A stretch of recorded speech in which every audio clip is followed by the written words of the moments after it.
Well, hello everyone. It's Renee from Collective Shout here, and with me is Naomi from Redeemed with Purpose, who's joining us to share about her experience as an Etsy seller. So, most of you who are watching this know last year we exposed Etsy for selling child sex abuse dolls and body parts, and we asked Etsy to stop. Our investigations uncovered a significant number of childlike, child sized dolls for sale on the platform, even dolls custom made to look like real children. Since then, we've uncovered a whole host of merchandise um, promoting child abuse and incest themed, and these products are appearing right alongside Father's Day gifts and children's books. And as we know, these products just serve to normalize incest and child abuse and put girls at risk. So in January this year, Australian fashion designer, singer songwriter, and mother of five, Anna Cordell, launched a petition with our backing calling on Etsy to stop selling incest and child abuse themed merchandise on their platform.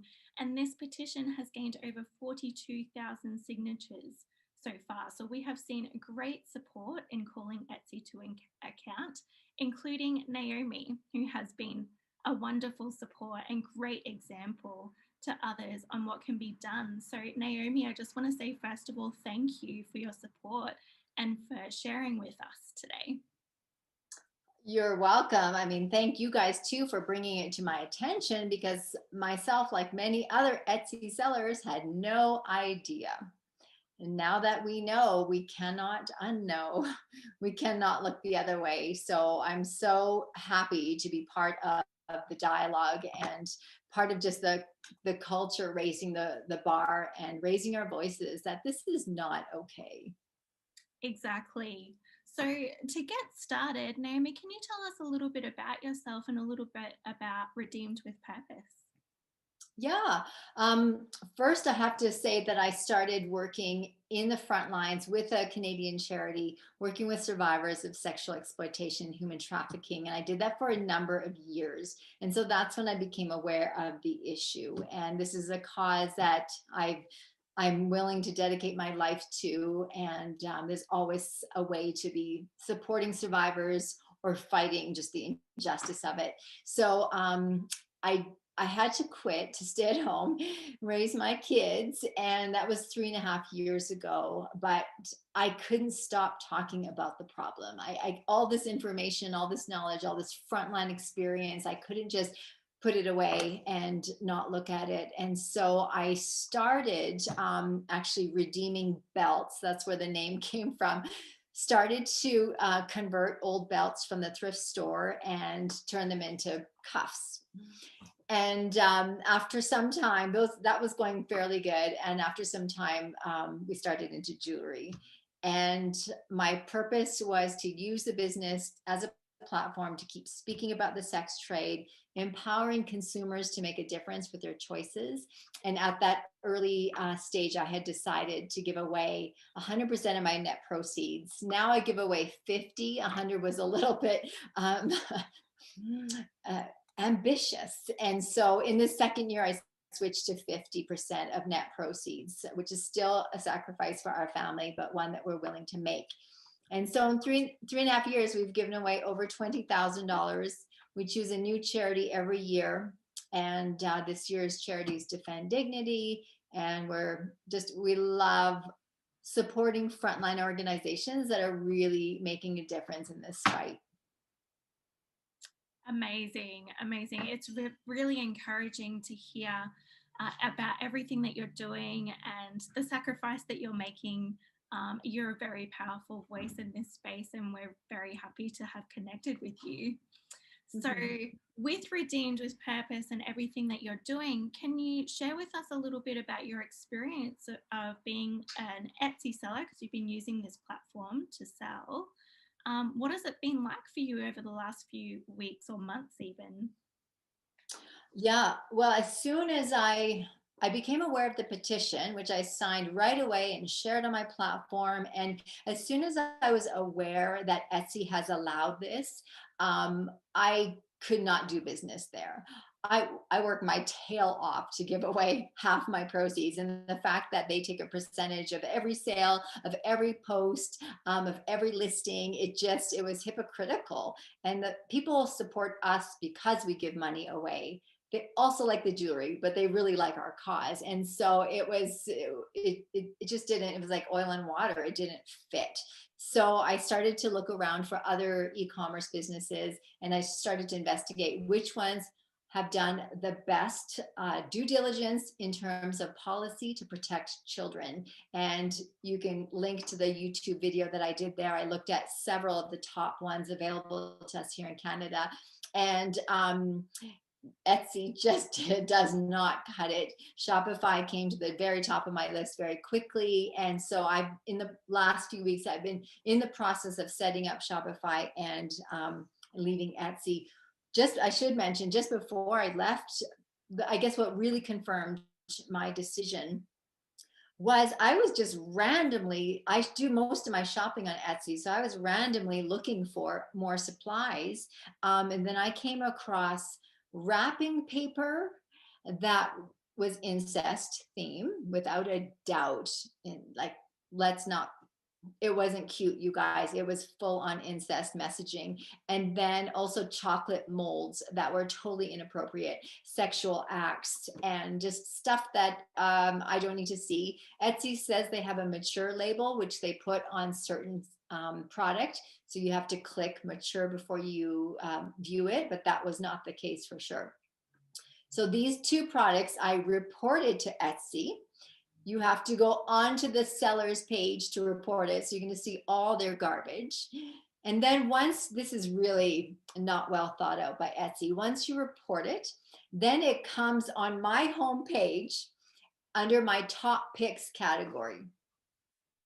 Now, every time I go to my shop to Etsy, I have to see the stuff that I've reported. And just so upsetting. And so that was just really the final straw. Like, no, I'm done. I'm off this site. And have you heard anything from Etsy from these reports that you've made? I know you've been quite vocal about it on social media, calling out Etsy as well. Have you heard anything from them? Nothing, not at all. And I tag them a lot because I want them to respond. And so absolutely silence, which really speaks volumes, actually. And so you mentioned you were looking for other platforms that have stronger policies around this and allowing this kind of content on their platform. What was your experience there? Yeah, I think most companies, and fair enough, this probably isn't high on their radar. Most e-commerce businesses seem to be more concerned about copyright issues, not about child protection, because I don't think that they're thinking that sellers are going to sell incest and child abuse themed material. Like, I'm sure that wasn't on their radar. So I'll give them a little bit of leeway for that. But the fact is, this is the world we live in, and we know that demand drives supply. And we know there's a huge demand for child sexual abuse material, including photos and videos and paraphernalia. And so in that world that we live in, I think all companies have to do their part. And Shopify came at the very top of the list, number one in their category for what's accepted and what's not accepted on their site. Number one was anything related to child sexual exploitation. So I was just super impressed because a lot of the other ones, they do list it. It's just kind of towards the bottom of their policies, and it's not in great detail. Also, they didn't indicate that what they would do if they found it, what policies are in place when it does happen, because they can almost expect it to happen. And so I was just really impressed with that. In addition to that, if you are a seller on Etsy, I have to tell you, you are holding yourself back. I had no idea. I was not going to leave Etsy. I was content. But now that I've seen the light, seen the other side, you guys, Shopify is full of so many features, almost all which are free. It's like Shopify really wants to help you sell and really wants to help your business.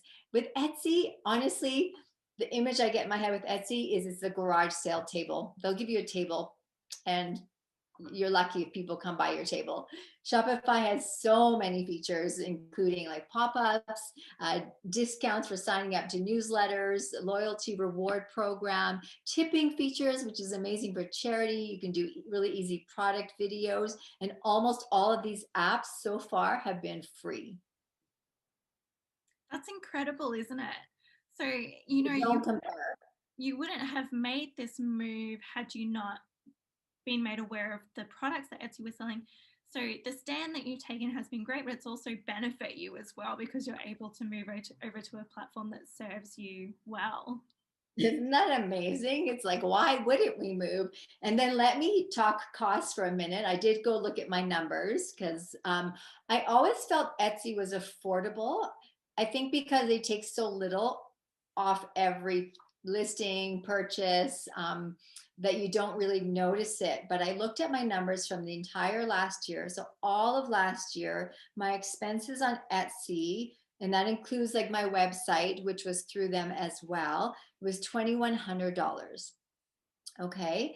I have just paid for my 1 year subscription with Shopify for $1,150 with all those free features. And I don't have to pay now when I don't have to pay per listing anymore. And on Etsy, your listings expire in 3 months. I was always having to relist them. So it really added up on Etsy without really me even being aware of it. That's incredible, isn't it? You're in a much better position now than you were before for so many reasons.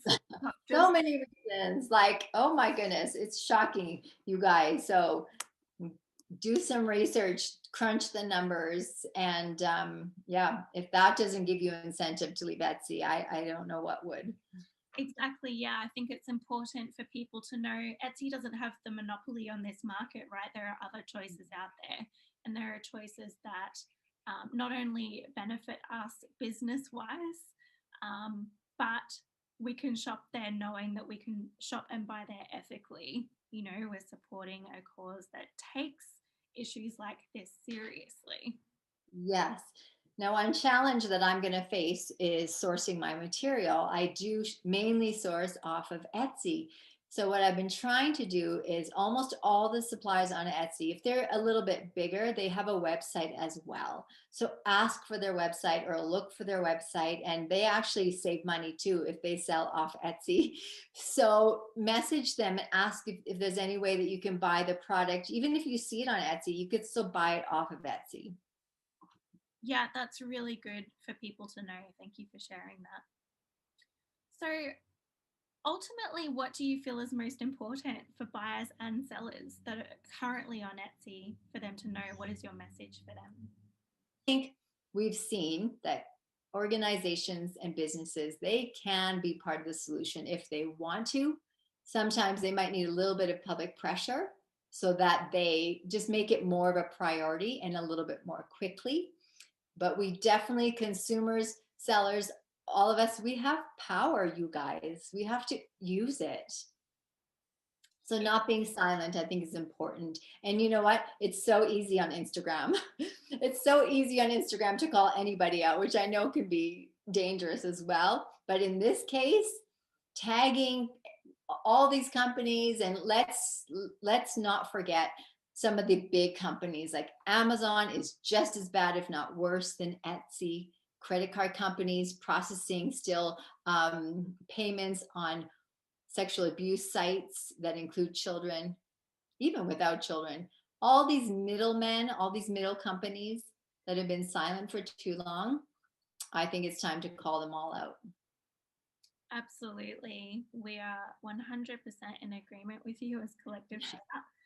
And like you said, we've called out people before in this exact same situation. So there have been other platforms who have been found to be selling child sex abuse dolls, and we've called them out and they've taken action. Alibaba was a really great example of that. When we highlighted what they were selling, they removed the products, and now we're even in talks with them to help them create a code of ethics of sorts to make sure that products like this don't creep back onto their platform. So it is possible. And that is what we're calling on Etsy to do ultimately. And it's supporters like yourself and the 42,000 others who have signed the petition, creating this public outcry to say, we're not okay with this and we're demanding change. So it is time for Etsy to step up and do what others have done in the past. So again, we thank you for your support, Naomi, and for being part of this campaign calling on Etsy to exercise corporate social responsibility. This isn't a tall order, you know, we can all do this. And so we're believing that Etsy can do the same. So thank you again. And before we wrap up, Naomi, is there anything that you want to finish with? I think that if we are all serious about a world without sexual exploitation and human trafficking and sexual abuse of any kind, it is important that we all recognize and be looking out for opportunities to speak up, put our foot down, raise our voice, write a letter, share a post, make a video, whatever. We have to remember who it is that we're speaking for. We're speaking for the vulnerable. We're speaking for the voiceless. We're speaking for kids who do not know how to protect themselves from predators. That is the reality. And I think that when we see something that isn't right, we have to speak up. Because if we don't, if we turn a blind eye, if we're too uncomfortable as adults to say something about it, who suffers the most? And there's no difference between their children and our children.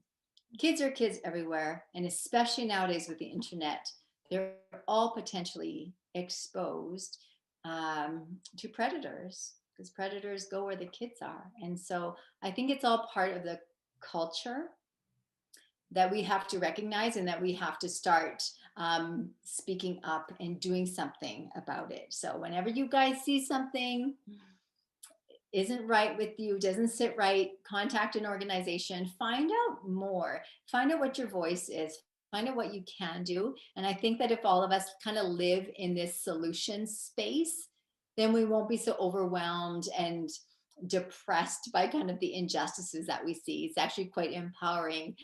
I know for us, it's very invigorating to be part of change and to be calling companies out and asking them to raise the bar. So it's very encouraging to be on this side of the problem. So yeah, I just invite people, get involved, become aware, follow these amazing frontline organizations that are making a difference. Like you guys, Defend Dignity, Thorn is a good one, and NCOSY, Exodus Cry. Get behind them.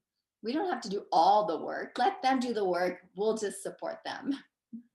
Well said, beautifully articulated. We couldn't have said it better ourselves, Naomi. Thank you again. For those of you who are wanting to get involved, visit our website, collectiveshout.org, find the petition, sign it if you haven't already, share it, get your friends to sign and share it. We really want to ramp this thing up and continue to put the pressure on Etsy until they take action. So thank you everyone for tuning in, and thank you again, Naomi, for sharing with us. Thanks, you guys.